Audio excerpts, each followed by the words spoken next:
இனிய தோழர்களே தோழியரே, நான் உங்கள் சிப்லாலேருந்து பேசுகிறேங்க. இன்றைக்கி நம்ம இந்த ரெடிமேட் சுடிதாருடைய பின் கழுத்து சின்னதாக இருந்தால் அதை எப்படி ஆழப்படுத்தலாம் அப்படின்றத பார்ப்போம். ஏன்னா இது லைனிங்கில் இருக்கிறதால ஆழப்படுத்துறத நம்ம இப்போ செஞ்சு பார்த்துடலாம். நமக்கு எந்த அளவுக்கு ஆழம் வேணுமோ முதல்ல அதை ஸ்கெட்ச் பண்ணிவிட்டு அது மேலேயே ஒரு தையலை போட்டுக்குவோம். ஷோல்டர்லேருந்து நல்ல ஒரு 1.5 இன்ச்சுக்கு கீழே ஆரம்பிக்கலாம். பெரிய தையல் வச்சுருக்கேன்.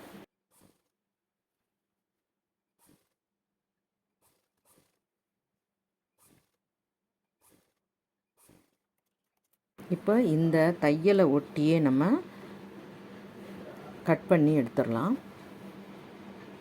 இப்போ கட் பண்ணினதை எடுத்துட்டு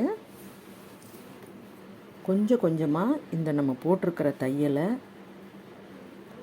பிரித்து, அதாவது முழுக்கவும் பிரிக்க வேண்டாம், கொஞ்சமாக பிரிச்சுட்டு நம்ம இந்த அடி பாகத்தையும் மேல் பாகத்தையும் இப்படி மடித்து இது மாதிரி வச்சு, அதாவது இந்த மடிப்பு வர்ற மாதிரியே தான் இங்கேயும் வரணும்.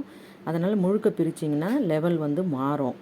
லைனிங்கை இழுத்துருவோம். அது மாதிரி ஏதாவது ஒரு தப்பு நடக்காமல் இருக்கணும்னா இந்த மாதிரி மடித்து இங்கேருந்து ஸ்டார்ட் பண்ணி தையலை போட்டுக்கிட்டே வரலாம்.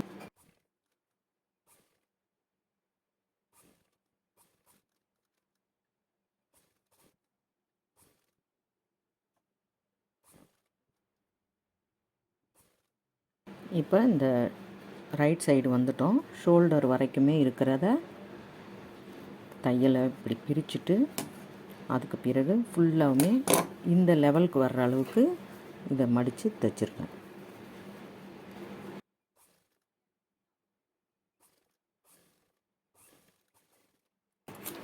இப்போ இந்த மாதிரி போட்டுட்டோம் இல்லையா, திரும்பவும் ஒரு படி தையல் பக்கத்திலே போட்டுடலாம்.